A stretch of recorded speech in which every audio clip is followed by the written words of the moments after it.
Thanks, Adam, and welcome everyone. Again, my name is Maurice Turner. I'll be sharing with you some free and low-cost resources, and it's going to be quite a list, so don't worry about writing it all down as I go through.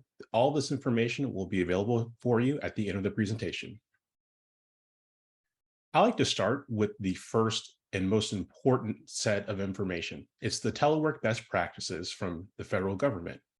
This comes from the partnership of DHS, NSA, and Sysa. It was developed a couple of years ago as folks were working from home during the COVID-19 pandemic. Now, what's important to remember is that this is targeted at different audiences. It's targeted at executive leaders, IT professionals, and teleworkers themselves. It provides a quick and easy step-by-step process that each of these audiences can go through to help protect themselves and their organizations. Now, some of us are going back to the office on a regular basis, while others are continuing to work remotely. So it's important to keep in mind that regardless of where you're doing your work, there are things you can do to help keep yourself and your organization safe and secure. Next up is going to be the readout from this expert roundtable that was hosted by Google. It brought together security experts and campaign experts to have a frank discussion about what can be done to help secure campaigns. Now, as we heard from Cliff, there are plenty of options, and some of those can make it a little difficult to get work done, but it's a trade-off. So this roundtable features some of the readout of that discussion to make sure that you're aware of what it looks like to actually go through step by step and identify the best combination of security features that you can put into practice to keep your campaign or organization secure. Here we have Sysa again. It's an offering of a campaign checklist. This is a straightforward and easy to use guide that's geared toward campaigns. It makes sure that those campaigns have gone through the basic steps to keep themselves secure. This is a great foundation to start from to make sure that some of those more popular attacks are stopped before they ever get inside and breach the outer wall of those defenses.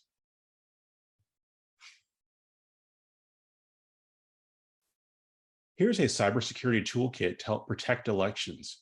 Now, this is from Sysa, and it's a toolkit that's designed to identify those specific risks for elections and to provide some step-by-step resources to help protect elections when it comes time, either before, during, or after Election Day. The Election Assistance Commission also offers security preparedness information. This list of resources gets down to the operational level of how elections are actually run. It's geared toward election officials to help educate them and give them the opportunity to make informed decisions about things like performing self-assessments or investigating remote voting options. It's also a helpful guide for folks in the community who don't necessarily understand how elections are run. Additionally, it's a good information for journalists to have so that they know that they can provide that information to readers. Next up, we have the National Association of Secretaries of State. This is geared more toward the informational side. So it puts forward that election officials are your trusted source of information for election information. As we heard from the secretary earlier in the introduction, look to your state and local election officials to make sure that you are reaching the authoritative sources of information when it comes to elections. Next, we have the Division Digital Campaigns. This offers free cybersecurity assistance for House and Senate campaigns. Now, what's important to remember here is that it offers nonpartisan, independent resources that are either free or available at a reduced price. Now, what I appreciated about this is that they've actually gone through the FEC to make sure that these are not treated as in-kind donations. Again, this is specifically for House and Senate campaigns. The Global Cyber Alliance is another vendor-agnostic, standards-based toolkit that provides resources for not only elections, but for journalists. In this example, we can see that for journalists, it's a toolkit that goes step by step to identify resources and then match those risks with the appropriate resources that will help mitigate those risks. The Cyber Readiness Institute is a multi-sector global partnership that provides free starter kits to small and medium-sized businesses.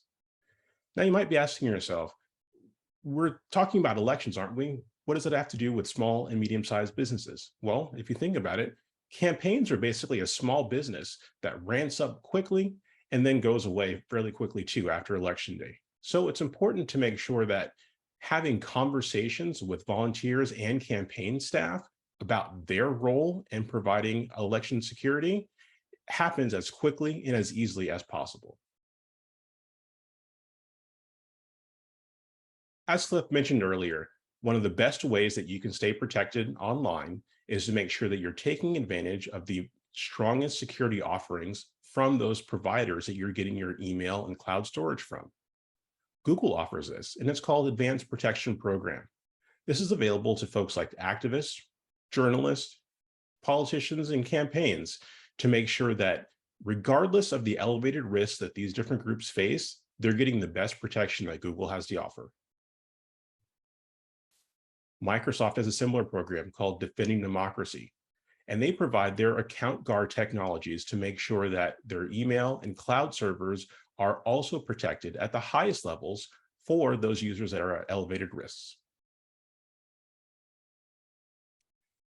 I feel like everyone is on at least one, if not more, social media platforms, and that includes election officials. So I recommend that they take advantage of what's called Facebook Protect. It's a higher level of protection that's offered to make sure that account impersonations or break-ins are limited as much as possible. Twitter recently announced their preparations for the midterm elections. It includes additional protections for those accounts as well.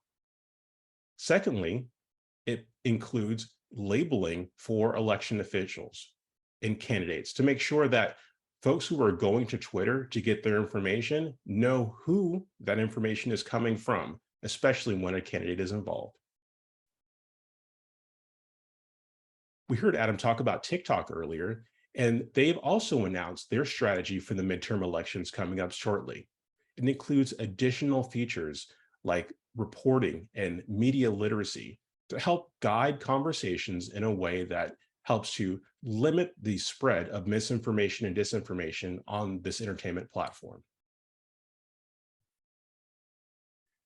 I'm going to go through a couple of free tools and resources that I like to use when I'm trying to do research online. Now, I'm not going to go through each one. I'm just going to highlight a couple from the next selections. So the Hamilton dashboard. This is one that I like to use when I'm trying to find out what authoritarian regimes are doing to try to influence democratic elections. It tracks places like China or Russia and those conversations that are happening on Twitter to really get to the heart at what are the narratives that are being pushed and what are those accounts that are pushing them. It's a great tool for journalists.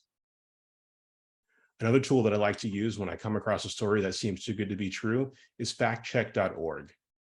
Sometimes I just can't tell whether a claim is true or it's false. So I come here to FactCheck.org, where they've done that hard work. They've looked at the authoritative sources and they've made a determination of what's true and what's likely false. Another resource I'd like to go to is Sysa. They've put out these great posters that are available to make sure that everyone knows what their role is in helping to prevent the spread of disinformation. I really appreciate this graphical style that helps get that message across. There are a number of federal policies that are in place to make sure that all aspects of our critical infrastructure, including elections, are safe and secure. One that I want you to be aware of, most importantly, is good faith research. This is independent researchers, sometimes even journalists, who come forward to point out vulnerabilities in systems. This has been critical in making sure that cybersecurity is something that can be done by everybody. Because when you're working on your own product, you might not see some of those flaws, those vulnerabilities. So sometimes it takes a third party to point them out.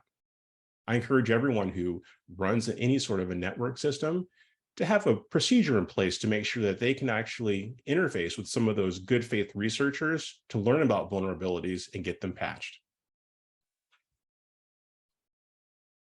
And with that, Adam, I'll say thank you. And thank you to everyone for listening. And as I said before, all this information is available for free at the election security website that USC is hosting. Thank you very much.